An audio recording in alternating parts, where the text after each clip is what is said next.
नमस्कार, बहुत स्वागत है आप सभी का। आपके साथ मैं हूं ममता तिवारी। वक्त हो गया है स्पेशल रिपोर्ट का। सबसे पहले आपको कोटा से बड़ी खबर देंगे, जहां पर इनामी साइबर ठग गिरफ्तार किया गया है।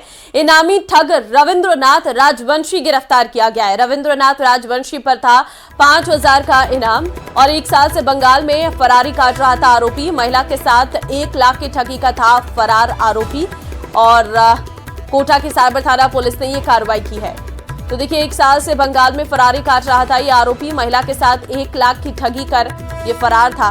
इनामी साइबर ठग को गिरफ्तार किया गया है। कोटा की साइबर थाना पुलिस ने इस कार्रवाई को अंजाम दिया है। इनामी ठग रविंद्रनाथ राजवंशी गिरफ्तार किया गया है। 1 साल से बंगाल में फरारी काट रहा था आरोपी।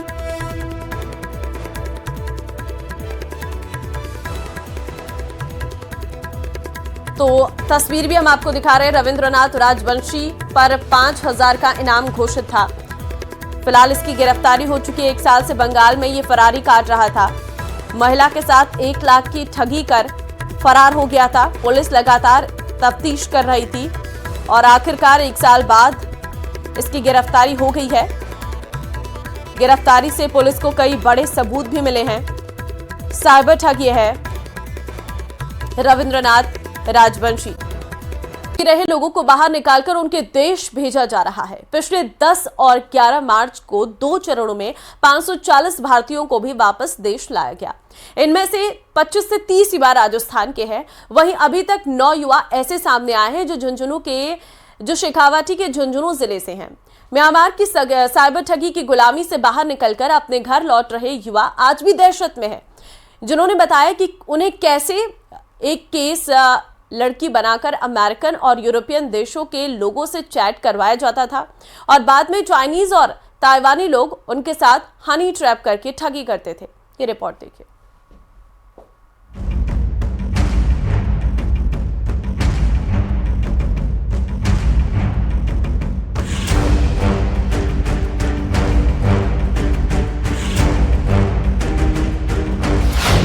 म्यांमार से लौटे लोगों ने जो बताया वो खौफनाक था। वहाँ पे बोल भी सकते थे क्योंकि वो जगह पे ऐसी थी जहाँ पे कोई न सुनने वाला था और न बोल सकते थे। विदेश में बुलाकर ठगी करवाई, विरोध पर डराया।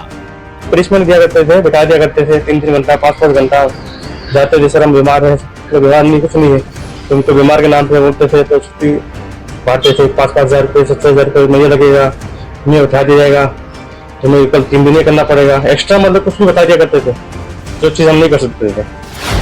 नौकरी के नाम पर फंसाया और फिर गुलाम बनाया। खाना देते थे, मन की मर्जी से खाना हम खा नहीं सकते, जिसकी हम खाना तो क्या मतलब खाना देखते थे, ऐसा लगता था क्या खा रहे हैं। चीन के आकाओं के इशारे पर 3rd डिग्री टॉर्चर झेला। चीज का डर लगता था कि कुछ कर नहीं रहे, क्योंकि वहाँ पे ऑलरेडी वो सिक्योरिटी गार्ड घूमते थे, ऑलरेडी 5-7 घूमते थे। अब वो उनको देख के डर लगता था कि क्या नई जगह दी। जुल्म और अत्याचार की कहानी पीड़ितों की जुबानी।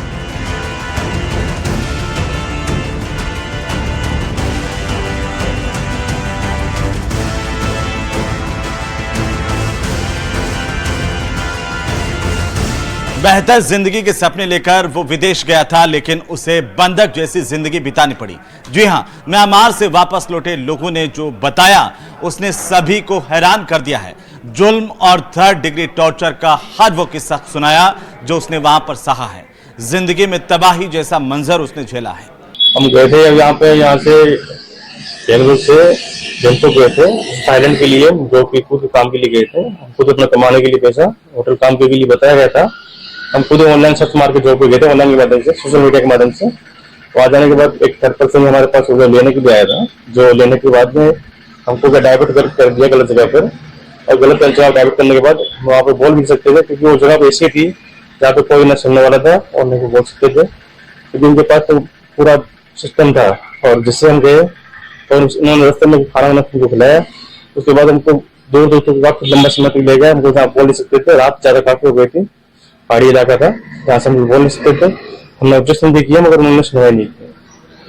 और फिर उनके आगे उनके लोग थे, तो वहाँ पे हमें ज्यादा लगा कि अब क्या करें, तो ऑप्शन ही नहीं बोलने का। ये दर्द, जुल्म, अत्याचार और आतंक झेला है झुंझुनू के सुल्ताना गांव के युवक ने। ये वो दर्दनाक आपबीती बता रहा है जो उसने म्यांमार में नौकरी के नाम पर झेली है। थाईलैंड की सीमा पर म्यांमार के घने जंगलों में साइबर ठगी के अड्डों पर उसको धकेल दिया गया था। खाने से लेकर काम, आराम तक करने में उसकी नहीं, चीन के आकाओं की चलती थी। अच्छी खासी जिंदगी गुलाम बन चुकी थी। अच्छी नौकरी और मोटा पैसों के लालच में विदेश गए युवकों को गुलाम बना लिया गया था। ना बोल सकते थे, ना विरोध कर सकते थे, और अगर गलती से विरोध किया तो समझो जिंदगी को खुद ही और गहरे नरक में ढकेल दिया। उनका वो सिस्टम था ऐसा, कोई ऑनलाइन फर्जी वगैरह करते थे वो लोग, तो पेपर वगैरह हमने मना कर दिया कि हमको तो इंग्लिश आती नहीं है, ऐसा हिंदी आती है। मैंने पेपर दे दिया, बोला तुम्हें काम करो, तैयारी करो बैठे बैठे, इंग्लिश से पढ़ो। बैठा दिया करते थे, इंग्लिश में बैठा दिया करते, पेपर ले खड़े जाओ, बस पनिशमेंट दिया करते थे कि तुम काम नहीं करते थे, खड़े करते थे। और हम बैठे बैठे क्या करें, लास्ट में हमको ज्यादा 1-2 महीना बाकी था, हमको प्रेशर डाला गया कि तुम्हें काम नहीं करोगे तो तुमको यहाँ से ऐसा कर देंगे, फाइन मार देंगे, ये कर देंगे। तो फिर कंप्यूटर बिठा दिया करता था। अब वो कोई मेल वगैरह होता था, क्या होता था, हमको भी इतना ध्यान नहीं है। हम तो इस चीज में बिल्कुल फ्री थे, नए थे। अब बाकी बताते थे इसमें कोई मैसेज आया, तो नया चाइनीज बंदे वहाँ पे होते थे, उनको बुलाते थे, वो आके उनको देख रेख करता था, बाकी उनका काम है क्या करता है क्या नहीं करता। तो हमको तो ये सिस्टम लग रहा कि हम गलत जगह पर आ गए। और यही आप बीती बताई झुंझुनू के सुल्ताना गांव के सतवीर ने। दरअसल उसने सोशल मीडिया पर नौकरी की तलाश की, तो इंटरव्यू के बाद उसे थाईलैंड में नौकरी मिली। सतवीर जयपुर से मुंबई पहुंचा, जहां उसने थाईलैंड के लिए उड़ान भरी। थाईलैंड पहुंचने पर सब ठीक था, लेकिन बाद में उसे कंपनी के प्रतिनिधि के नाम पर कुछ लोग अपने साथ ले गए और डंकी रूट से म्यांमार पहुंचा दिया गया। बट लोग बहुत ज्यादा है, कम से कम 10 से 20 हजार लोग थे वहाँ पे, जो सेम वे डोंकी मार के रहे गए। किसी को भी ये नहीं पता कि किस काम के लिए जा रहे हैं, कौन सा रास्ता यूज हो रहा है। लास्ट में जब कुछ दिन बीतने के बाद पता चलता था हम तो ब्रह्मांड काम कर रहे हैं थाईलैंड के नाम पे। कुछ चाइनीज और ताइवानी लोगों ने सतवीर को साइबर ठगी करने के लिए मजबूर किया। सतवीर को पहले ट्रेनिंग दी गई कि किस तरह से वो सोशल मीडिया के माध्यम से अमेरिकन और यूरोपियन देशों के लोगों को अपने प्रेम जाल में फंसाए। काम तो था ऑनलाइन का, चैटिंग का, जिससे लोगों के पास मैसेज किया जाता है कि उनके बारे में। कुछ यूरोपियन कंट्री को टारगेट किया गया, अमेरिकन कंट्री को टारगेट किया गया, उन्हें मैसेज भेजा गया फेसबुक के जरिए। एज ए फीमेल हमें प्रिटेंड करना पड़ता था कि हम एक फीमेल बात कर रहे हैं। उनसे उनका एड्रेस, उनका नाम पता जानना जरूरी था। उसके बाद हम फॉरवर्ड करना पड़ता है, जिसके आगे की जो प्रोसेस है वो ताइवानी या चाइनीज में करता है। अगर काम नहीं करते तो उन्हें प्रताड़ित किया जाता था। घर वापसी के लिए फाइन देने, आर्मी कैंप में भेजने की धमकी दी जाती, जो किसी बुरी जेल से कम नहीं थी। हाँ बिल्कुल, ऐसा हमें जाते डराया गया था, पर कुछ चाइनीज कंपनियों द्वारा ये सब किया जा रहा था। अगर कोई आने का चाहता है तो उसे 3 लाख थाई बात का जुर्माने के तहत उन्हें पे करना होगा, या उन्हें 7 से 1 महीने का जो उनका आर्मी कैंप था लोकल, वहाँ की खुद की सिक्योरिटी फोर्स बनाया गया है, वहाँ पे रहना होगा। या किसी भी आप अगर आज पहले आपके पास वैसे नहीं, आप प्योर फैमिली से बिलोंग करते हैं, तो आपको 2 बंदे पहले इंडिया से वहाँ भिजवाने होंगे, उसके बाद आप आ सकते हैं। परिवार के लोगों से भी उसकी बातचीत होती थी, लेकिन उसके फोन टैप होते थे और अपराध के अड्डों पर लगी सिक्योरिटी की उन पर निगाह होती थी, और इसीलिए वे परिवार के लोगों को कुछ भी नहीं बता पाए। घर वालों के साथ संपर्क करता था, उन्हें बस ज्यादा कुछ तो बता नहीं पाता था, क्योंकि वहाँ रेस्ट्रिक्टेड था कि अगर किसी प्रकार का कोई यहाँ की प्राइवेसी लीक करता है, किसी भी प्रकार की यहाँ की लोकेशन शेयर करता है, तो आपको बहुत बड़ा जुर्माना पे करना पड़ सकता है, आपको आर्मी कैंप भी हो सकता है, जो माने तो एक बहुत बुरी जेल थी। अधिकतर कंपनियों में लोगों के जब छोड़ते वक्त जब वो बोलते हैं कि हम अपने एम्बेसी से कॉन्टेक्ट करके इंडिया जाना चाहते हैं या किसी भी देश में जाना चाहते हैं अपनी कंट्री, तो उनसे उनके जितने भी पैसे हैं और जो मोबाइल है, जितने इलेक्ट्रिक आइटम, वो रख लिया गया है। इन अंतर्राष्ट्रीय साइबर ठगों ने चीन के एक एक्टर वांग जिंग को एक फिल्म के बहाने थाईलैंड बुलाया और फिर उनको भी अन्य की तरह बंधक बनाकर साइबर ठगी के अड्डे पर लाकर छोड़ दिया। उनसे भी साइबर ठगी के लिए ट्रेनिंग देने लगे, लेकिन वांग जिंग के गायब होने पर न केवल चीन बल्कि थाईलैंड समेत म्यांमार में भी सुरक्षा एजेंसियां सतर्क हो गईं। इसके बाद वांग जिंग को एक साइबर ठगी के अड्डे से आजाद करवाया गया। इस दौरान वांग जिंग के सिर के बाल काटने से लेकर अन्य प्रताड़नाएं भी दी गई। इस घटना के सामने आने के बाद म्यांमार में वहां की सुरक्षा एजेंसियों की तरफ से दबिश देना शुरू किया गया, जिसमें काफी देशों के हजारों लोगों को साइबर ठगी के अड्डों से मुक्त करवाया गया है। इनमें भारत के भी अब तक 540 लोगों को यहां से मुक्त करवाया जा चुका है। Bureau report, news 18 Rajasthan.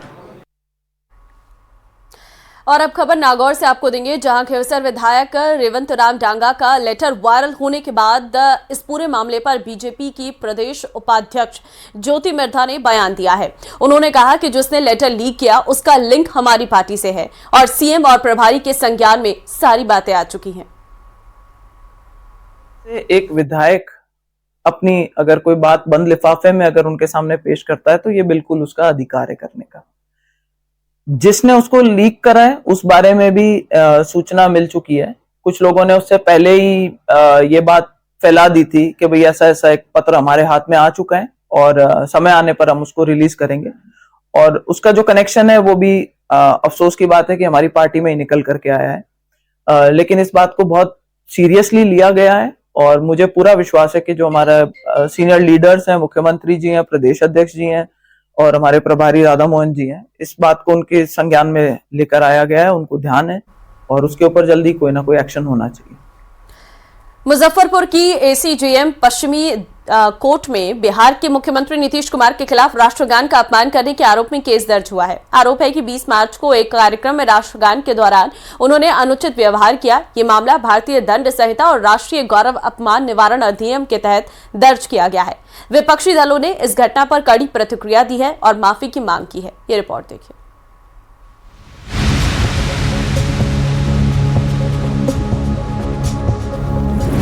Bihar के मुख्यमंत्री नीतीश कुमार एक बार फिर विवादों में हैं। इस बार उन पर राष्ट्रगान के अपमान का आरोप लगा है।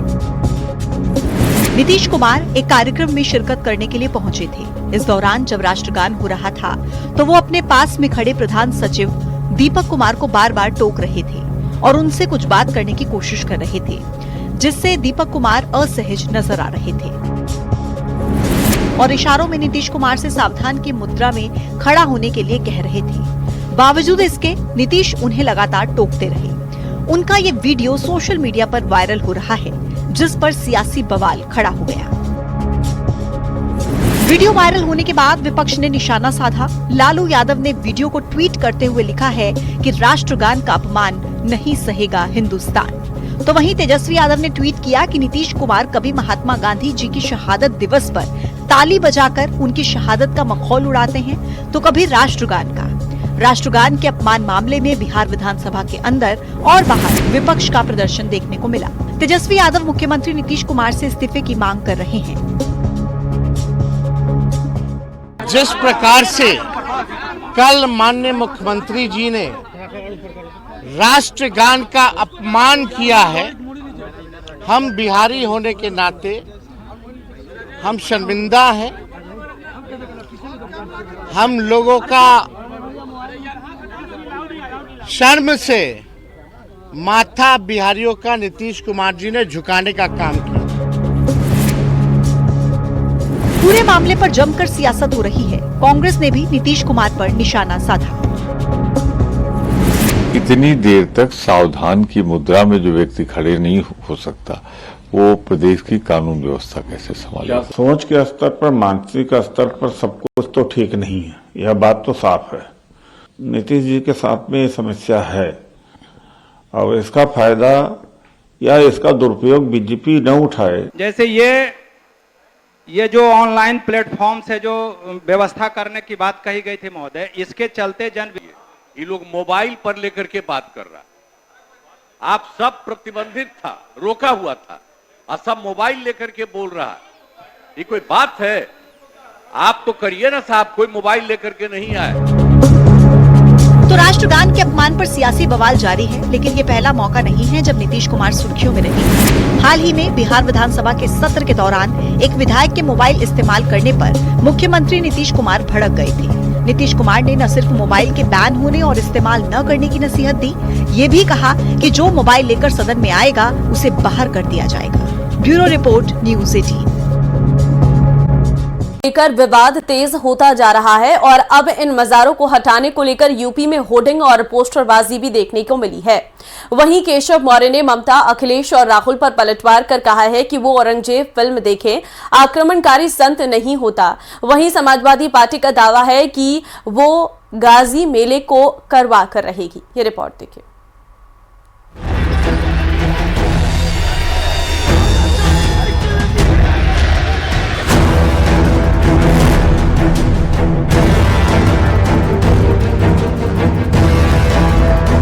मुगल काल के आक्रांताओं के खिलाफ इन दिनों सियासी बयानबाजी चरम पर है। औरंगजेब की तारीफ और सालार गाजी को संत बताने पर बीजेपी लगातार विपक्ष पर हमलावर है। यूपी के डिप्टी सीएम केशव प्रसाद मौर्य ने ममता बनर्जी पर कहा कि उन्हें छावा फिल्म देखनी चाहिए, जिसे देखने के बाद उनको पता चलेगा कि औरंगजेब क्रूरता का दूसरा नाम था। पश्चिम बंगाल की मुख्यमंत्री ममता बनर्जी जी को देखना चाहिए, तब उन्हें पता चलेगा कि क्रूरता का दूसरा नाम औरंगजेब है। और आज छावा फिल्म देखने के लिए हम अपने साथियों के साथ आए हुए हैं। आज यही कहेंगे, जय शिवाजी, जय साम्राज्य। केशव मौर्य ने अखिलेश पर भी सीधा हमला बोला। उन्होंने कहा कि औरंगजेब गाजी को संत बताने वाले देख ले कि वो अत्याचारी थे। अखिलेश को अबू आजमी और अपने सांसदों के बयान पर सफाई देनी चाहिए। जिसने भारत की संस्कृति को मिटाने का प्रयास किया हो, उसके बारे में इस प्रकार का बयान देने वाले समाजवादी पार्टी के सांसद के बारे में श्री अखिलेश यादव जी अपनी चुप्पी तोड़ें। कभी अबू आजमी के बयान पर चुप हो जाते हैं, कभी अपने सांसद के बयान पर चुप हो जाते हैं। इसका जवाब प्रदेश भी चाहेगा, देश भी चाहेगा। गाजियाबाद से बीजेपी सांसद अतुल गर्ग ने संभल में सैयद गाजी के मुद्दे पर एसपी सांसद जियाउर रहमान बर्क को घेरा और पूछा कि एक आक्रमणकारी संत कैसे हो गया। और उनके मन में इतनी नफरत है कि वो हर चीज को धार्मिक नजरिए से देखते हैं और धर्मनिरपेक्षता की बात करते हैं। हो सकता है कि औरंगजेब को भी सूफी कह दें। जो लोग धार्मिक कट्टर थे, जिन्होंने राम मंदिर को गिराया और वहां पर मस्जिद बनाई, तो उनके लिए हो सकता है ऐसे लोग धार्मिक हों। यूपी सरकार में मंत्री संजय निषाद ने भी विपक्ष पर बड़ा बयान दिया है। उन्होंने कहा कि जिसको व्यवहार पसंद है वो देश में रहे और जिनको तलवार पसंद है वो तलवार पहनकर देश छोड़कर चले जाएं। पहले तलवार से त्योहार बनता था, धन्य हो योगी जी, अब व्यवहार से त्योहार बनता है। अब व्यवहार से त्योहार बनता है। जिसे व्यवहार पसंद होगा वो भारत में रहेगा, जिसे तलवार पसंद होगा वो तलवार पहनकर इस देश से चला जाए, उसका कोई जरूरत नहीं। समाजवादी पार्टी के प्रवक्ता ने दावा किया, जैसे महाकुंभ मेला हुआ वैसे ही सालार गाजी का मेला होगा, कोई रोक नहीं सकता। देखिए, महाकुंभ मेला जैसे हुआ है वैसे ही जो है सराय मसूद का भी मेला होगा, उसको कोई रोक नहीं सकता है। शासन नहीं देगा अगर परमिशन, तो अदालत से परमिशन होगी। औरंगजेब और गाजी की मजार हटाने को लेकर लखनऊ में होर्डिंग लगाई गई। बीजेपी ऑफिस के बाहर ये होर्डिंग लगाई, जिसमें आक्रांता औरंगजेब और गाजी का नामो निशान मिटाने की बात लिखी है। भारतीय गौ सेवा संस्था के कार्यकर्ता ने होर्डिंग लगाई है। जाहिर सी बात है कि औरंगजेब के खिलाफ लगातार हल्ला बोल उत्तर प्रदेश में भी जारी है। तमाम तरह के बयान सियासी चर्चाओं में हैं और औरंगजेब से संबंधित वाद विवाद भी लगातार जारी है। अब मामला होर्डिंग पर अटका है और ये होर्डिंग भारतीय जनता पार्टी के राज्य मुख्यालय के बाहर लगाई गई है। कैमरामैन अनिल के साथ संकेत मिश्रा, न्यूज़ 18 लखनऊ। और चलिए स्पेशल रिपोर्ट में फिलहाल के लिए बस इतना ही। आगे देखिए राजस्थान लाइव। नमस्कार।